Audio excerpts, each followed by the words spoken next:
And we're live. What's up, Revo Nation? Vince Revo here, and today I want to talk to you about a question that a lot of my employees and early apprentices ask me. And many of you know that I am a photographer. I've been taking photos literally with DSLRs, SLRs for about 25 years now. And one of the most common questions that is asked is, what are the traits of a successful photographer? Now, this question has probably been asked 1.5 million times, but hear me out. I think I have a different take on it. Aside from things like knowing your technical knowledge, like your exposure triangle in portrait photography, aside from being good with people or generally liking people, although I've seen great portrait photographers that are introverts, that are not necessarily very good with people, but have developed a certain eye, a certain look, a certain observation. And I'll actually be bringing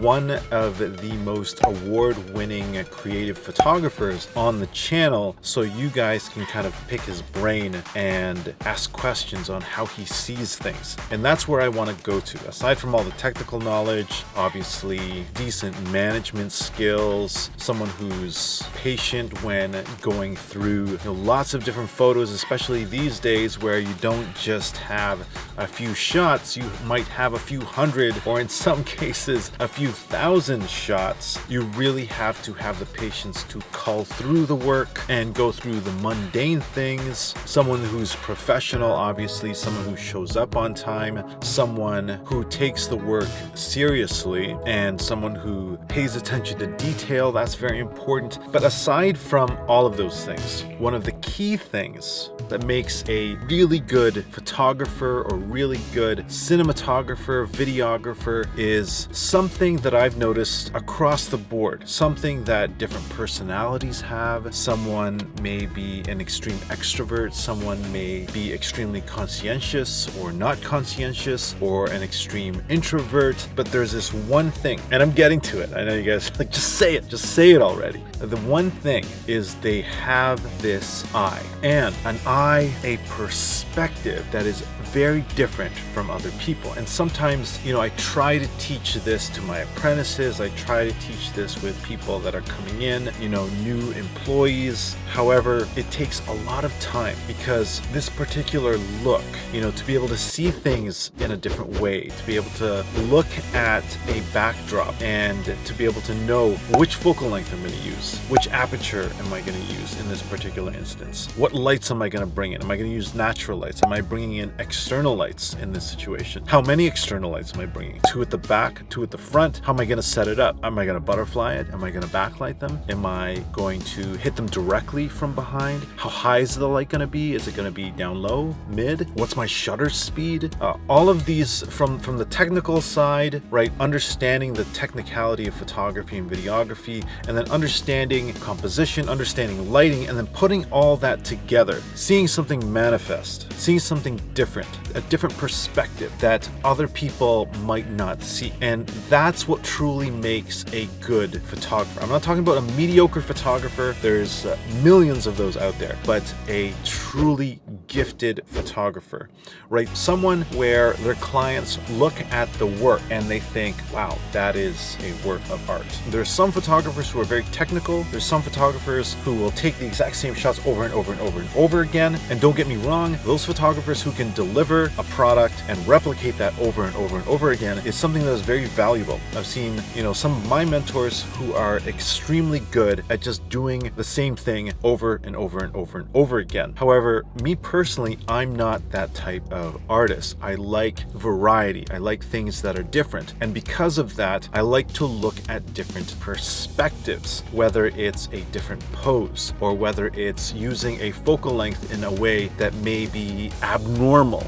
For example, like 20mm 1.4 lens on this wide camera. I have a 50mm over here on this camera, and I might use this lens, which you would normally use for wide angle shots, right? I might use this lens for something that is like a close-up, right? But this close-up now is going to tell a different story, and I might not do it, from up top. I might do it from down low because that'll communicate something totally different, right? So these are the things that we're looking out for for when we're looking for apprentices, do they have an eye, right? And it takes time to develop this eye. It takes time to develop that perspective, just like in life, right? And that's why we go to elders. That's why we go to people who've experienced things, because we want their perspective. And a seasoned photographer, a really successful photographer who knows what he's doing, who knows the craft so well, has this eye, has this perspective that can create images that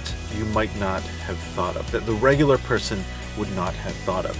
And that's why I think a lot of the times for a lot of photographers who are kind of getting started, what they'll do is they'll look at an image, right? They'll look at this beautiful scenery and they'll think, wow, I'm gonna create something magical here. And they'll take the photo and it'll be like, womp, womp, womp, because it won't look like what they had in their mind. And that's because they're lacking, the technical skills, the compositional skills, and perhaps just the perspective that comes over time.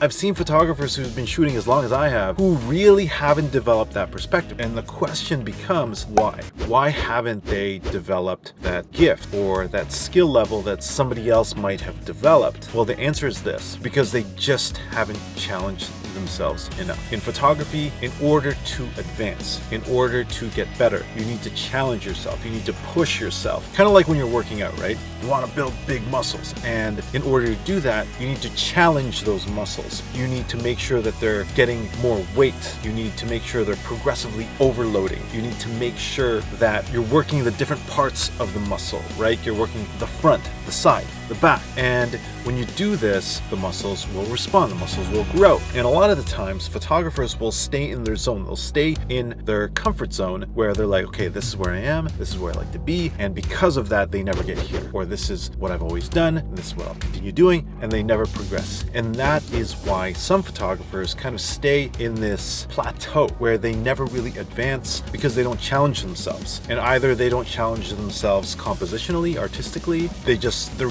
being rewarded by doing the same thing over and over and over again. Everybody says the work is fantastic, the work is great, I love the work, and then they just kind of stabilize.